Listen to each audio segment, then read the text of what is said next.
Hola, muy buenas tardes, buenos días o buenas noches.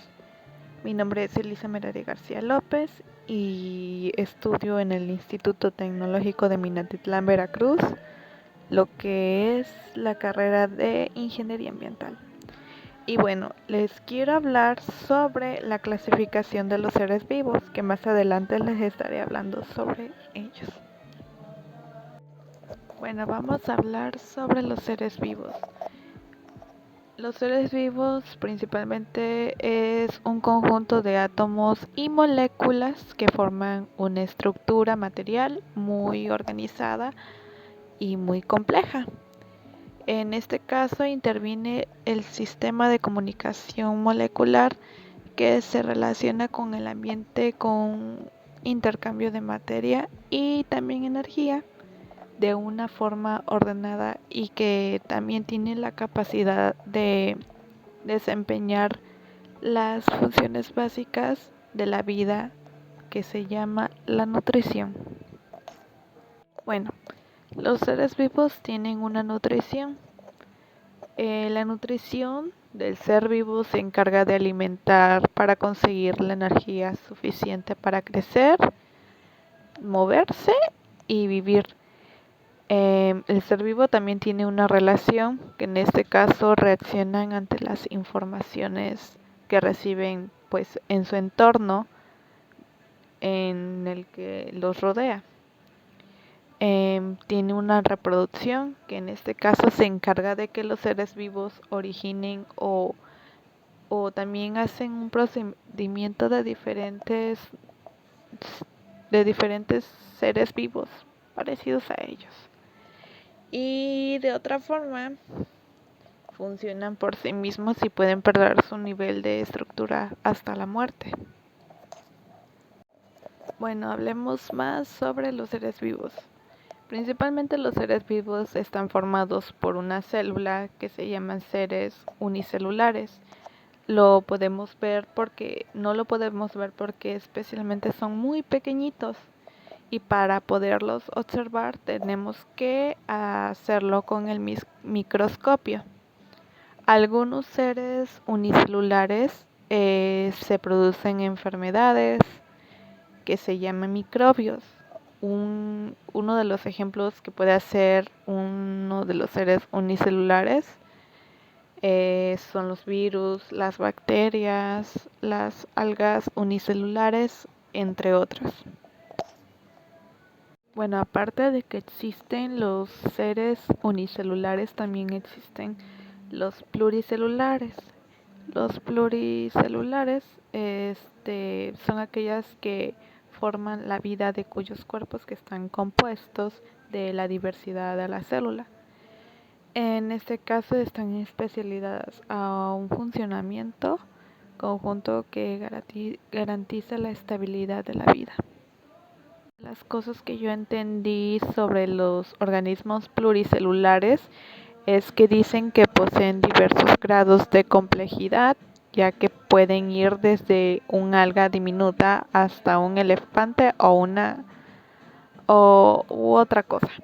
Pero en este caso dice que sus cuerpos están compuestos por millones de células integradas a órganos y tejidos que funcionan de manera coordinada y también independiente y se llaman sistemas. Bueno, vamos a hablar sobre las características de los organismos pluricelulares. Bueno, dice que poseen diversos grados de complejidad y pueden ir desde una alga diminutiva hasta un elefante u otra cosa. Dice que sus cuerpos están compuestos por millones de células integradas a órganos y tejidos que funcionan de manera coordinada e independiente y se llaman sistemas. Las células de estos organismos pueden ser grandes rasgos. Se divide por dos tipos diferentes. Una de ellas es el ADN, que está completo del individuo, ya sea pues reconocidas como las células somáticas y otras que poseen solamente la mitad y crean fines reproductivos sexuales o crea la reproducción sexual. También conocido como células germinales o gametos. Cada célula del cuerpo del organismo posee una función. Instrucciones son las instrucciones biológicas que pueden llegar a ser sacrificables por el bien de las demás e implica los elevados de comunicación y cooperación y especialización celular. O los organismos pluricelulares pueden ser autótrofos, como por ejemplo las plantas. Se pueden sintetizar en los nutrientes del organismo a partir de la materia inorgánica y materia orgánica. Proviene de otros seres vivos para su oxidación, si así puede obtener la energía química para sostener el metabolismo. Los organismos pluricelulares cumplen, al igual que los unicelulares, con las funciones básicas vitales, pero también esto hace a partir que sus procesos mucho más complejos e involucren el reemplazo de las células viejas con células nuevas y la generación de nuevos tejidos. En ese caso tenemos la nutrición, que lleva a cabo los organismos pluricelulares. Los organismos pluricelulares contienen la nutrición, el crecimiento, la reproducción, tanto así como em, la re- las- tanto así como los organismos unicelulares. Bueno, existen millones de organismos pluricelulares y lo podemos encontrar en nuestro entorno.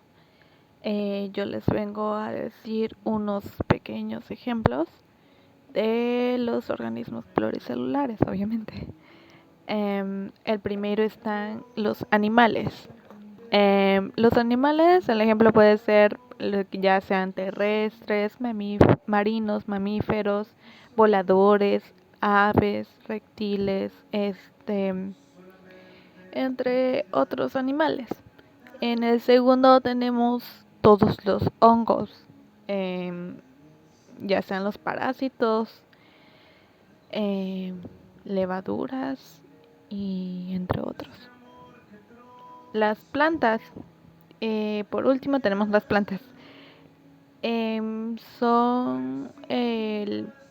Se puede decir que las algas son unicelulares. El reino de las plantas está compuesto por el organismos pluricelulares, sin importar el hábitat o la complejidad estructural que ellos presentan. Vamos a hablar sobre las clasificaciones de los seres vivos, por el cual se divide en 3 reinos. En el número 1 está el reino animal, el número 2 el reino vegetal y el número 3 es el reino de los hongos. Por lo tanto, más adelante les estaré hablando sobre cada uno de ellos. Hablemos sobre el reino animal. El reino animal se caracteriza por tener una enorme diversidad ecológica, morfológica y conductual. Por lo tanto, se hallan presentes a lo largo y ancho del planeta. Esto quiere decir que se encuentra en cualquier lugar en nuestro entorno. Al mismo tiempo se distinguen otros tipos de reinos eucariotas para carecer de clorofila. En este caso no hacen la fotosíntesis. Y la pared celular está presente en las células de plantas y hongos, así como su reproducción casi enteramente sexual y su capacidad de movimiento autónomo y voluntario.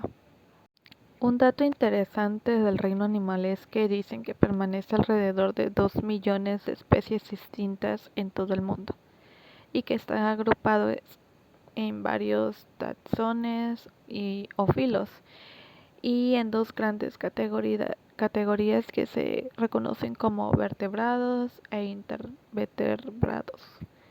En este reino se clasifica también en el ser humano. Sobre el origen del reino animal. Se dice que aparecieron durante la llamada, que es reconocida como la explosión cámbrica, que fue eso aproximadamente 540 millones de años y consistió en una asombrosa diversificación y proliferación de la vida. Bueno, vamos a hablar sobre las características del reino animal. En la primera tenemos que son organismos eucariotas, policelulares y tisulares. Esto quiere decir que los cuerpos de los animales están formados por tejidos que a su vez se componen de diversos tipos de células organizadas entre sí. Y bueno, por otro lado, los animales más pequeñitos poseen un cuerpo compuesto por numerosas células y son el tipo eucariótico. Esto quiere decir que estos poseen un núcleo celular definido en donde el que se haya contenida la información genética del individuo. En este caso, estas células carecen además de cloroplastos y de la pared celular. Bueno, hablemos sobre los heterótrofos y el metabolismo aerobio. Bueno, el metabolismo de los animales no puede reproducirse como el de las plantas. Por lo tanto, deben consumir materia orgánica proveniente de los seres vivientes para sobrevivir. En la materia orgánica es dirigida hasta obtener sus nutrientes esenciales a partir de obtener la glucosa, una molécula bioquímica que luego será oxidada para obtener la energía de ATP, que se sostiene al cuerpo andando. De dicha oxidación se produce la respiración, que se toma el oxígeno del aire o del agua, según la especie, y se libera CO2. La siguiente característica del reino animal es que poseen movilidad propia. En este caso es uno de los principales rasgos distintivos de los animales y pueden desplazarse a su propia voluntad, ya sea en agua, aire o tierra, empleando para ello extremidades especializadas como alas, aletas, patas, piernas, entre otras cosas. En este caso, gracias a esto, pueden cambiar de su hábitat y buscar uno más propicio. Otra de las características de el reino animal es que practican la reproducción sexual. En este caso dicen que las especies animales se producen sexualmente mediante la cópula de dos individuos de sexos opuestos, ya sea macho o hembra, y del intercambio de gametos o células sexuales dotadas de la mitad de la carga genética del individuo. Poseen tamaños y formas notoriamente diferentes. Bueno, por última característica del reino animal, se dice que los cuerpos son estructurados por colágeno. Esto quiere decir que a diferencia de otras formas de vida, cuyos cuerpos se componen de celulosa, y principalmente los animales tienen como proteína estructural el colágeno. El reino animal se clasifica por dos grupos, ya sea invertebrados e invertebrados. Esto quiere decir que, como su nombre lo indica, los vertebrados son aquellos que poseen un cráneo y una columna vertebral o una espina dorsal compuesta por vértebras, mientras que los intervertebrados son aquellos que no poseen un esqueleto interno articulado. Por último, quiero decirles algunos ejemplos del reino animal. Como ejemplo tenemos los animales domésticos, que creo que muchas personas tienen un perro, un gato, un hámster, un pajarito o ratones. Otro de los ejemplos del reino animal es que son los insectos. Creo que en todos lados podemos encontrarlos, ya sean arañas, sea escorpiones, cangrejos, que esos los encontramos en el mar, em, langostas, mosquitos, moscas, escarabajos, cucarachas, abejas, entre otras. Otro ejemplo del reino animal serían los animales marinos como especies. Eh, Serían los peces, delfines, lobos de mar, ballenas, tiburones, erizos, estrellas de mar, cualquier animal que se pueda identificar en el mar son los animales marinos. Otro ejemplo del reino animal son los gusanos, con su enorme variedad, que son los parásitos intestinales, las lombrices de la tierra, los gusanos que podemos encontrar en cualquier parte en la tierra, entre otros. Vamos a hablar sobre el reino vegetal, o también conocido como reino Plantae.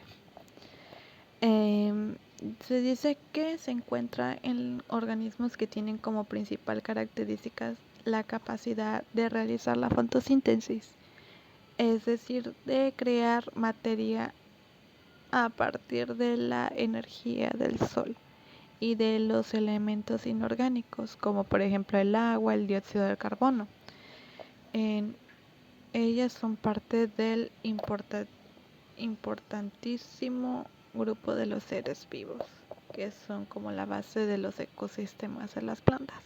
Una de las características de las plantas es que pueden ser unicelulares o multicelulares por todo el organismo Plantae, que debe poseer las células. Otra característica es que son seres autótrofos, es decir, que producen su propio alimento. La por última característica es que sus células poseen cloroplastos, organelos que contienen clorofila y que son encargados de realizar la fotosíntesis. Por lo tanto, la célula vegetal posee una pared celular rígida de celulosa.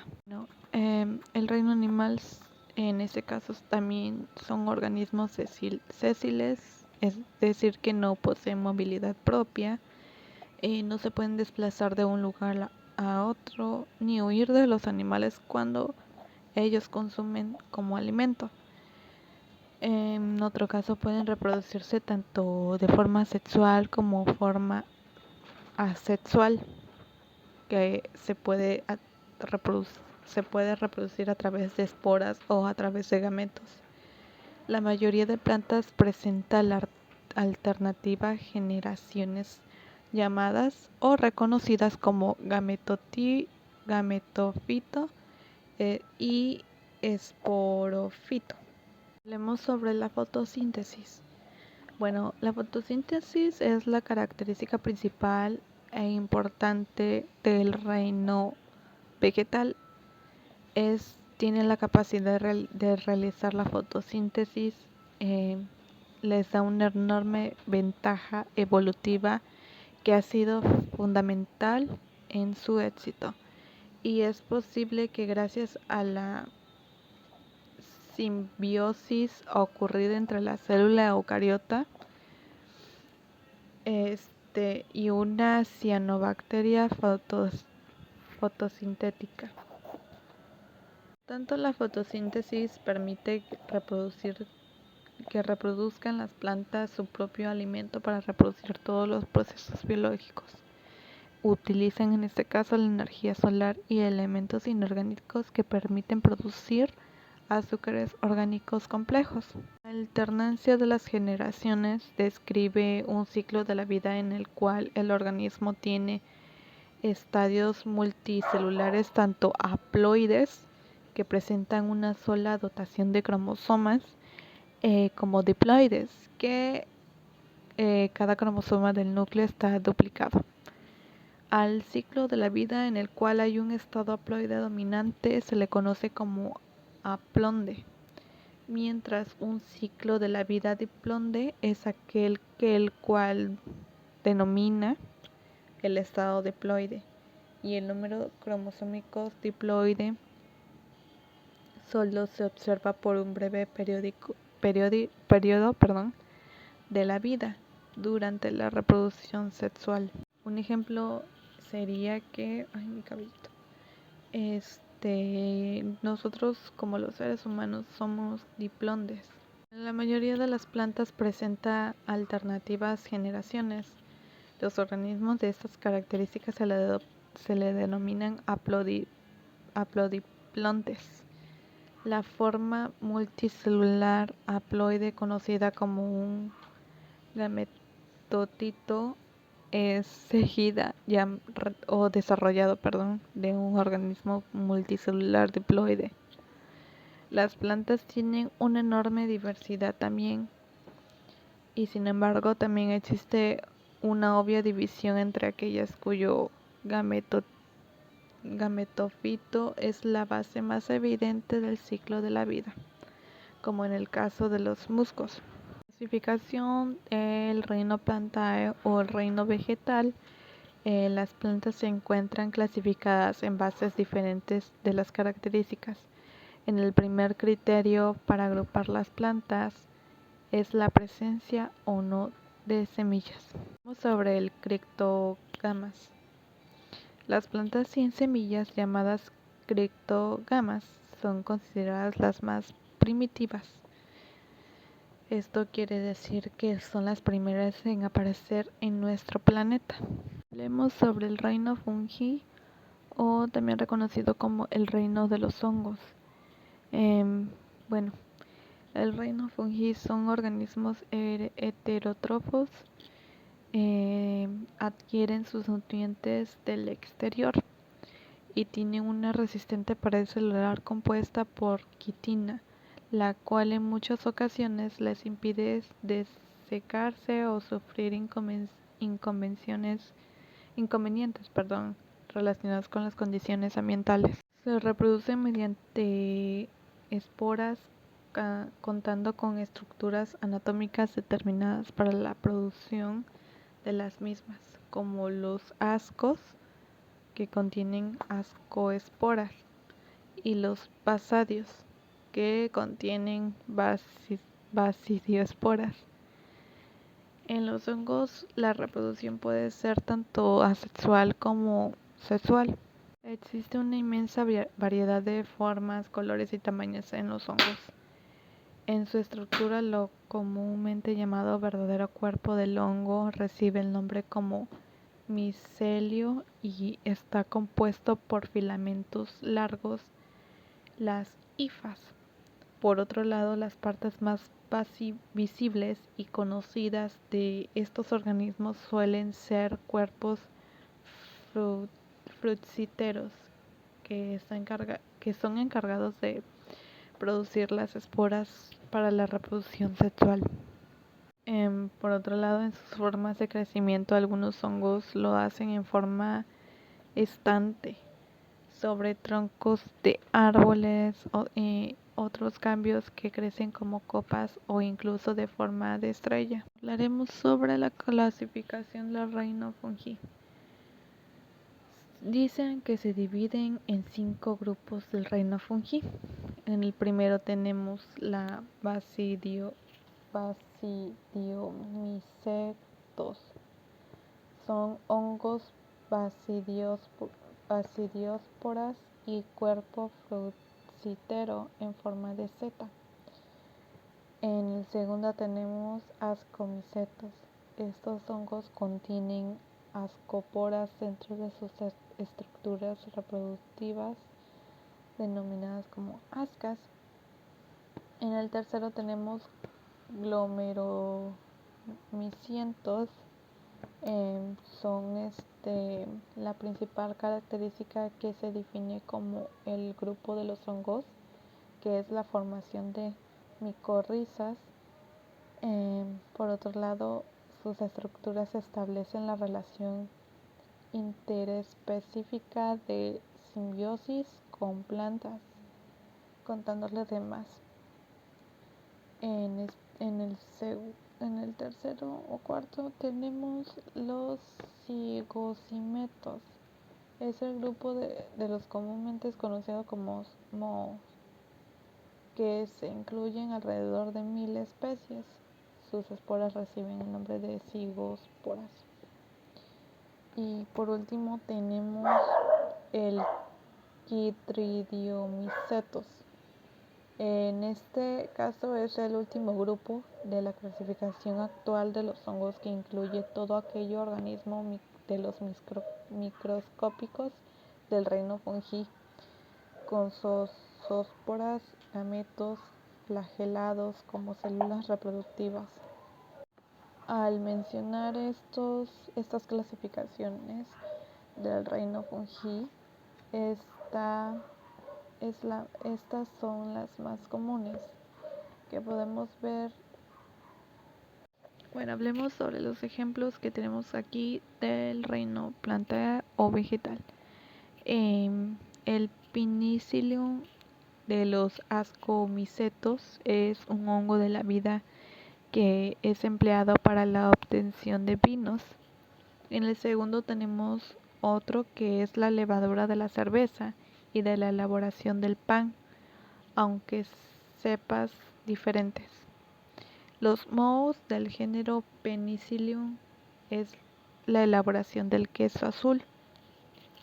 Otros ejemplos de la Basidiomycetos es la lengua de la vaca, que es un hongo comestible.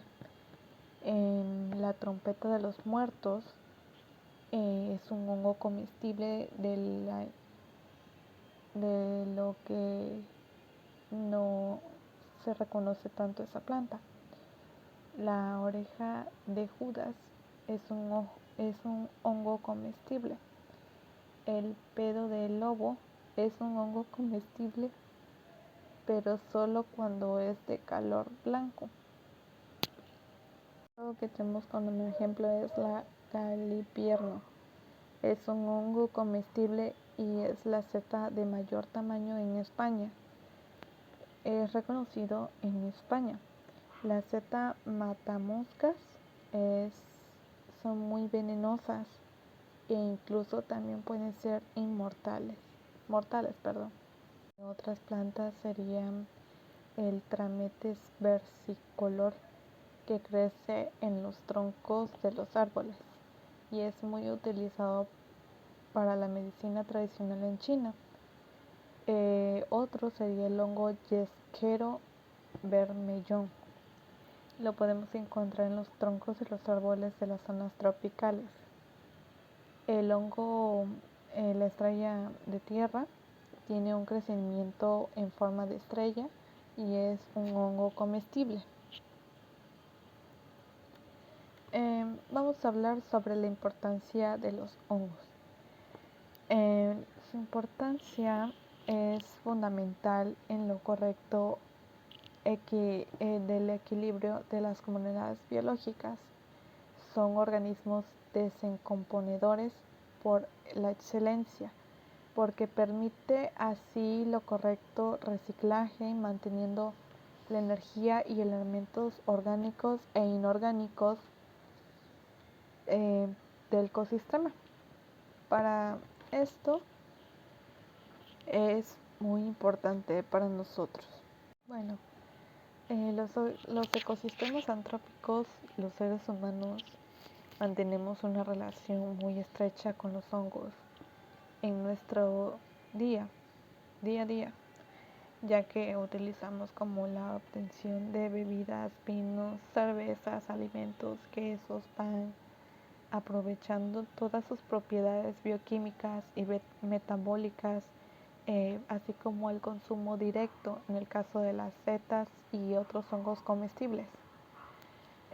Por lo tanto, destacan por su uso dentro del mundo, como la medicina, los fármacos, ya que son numerosos antibióticos y principios activos útiles para combatir enfermedades que son obtenidos a partir de las propiedades inmunosupresoras de los hongos. En, en, en cambio, los hongos actúan como uno de los patógenos más temidos para la salud de las personas y también de los animales, de las plantas, así como propiedades venenosas y también alucígenas,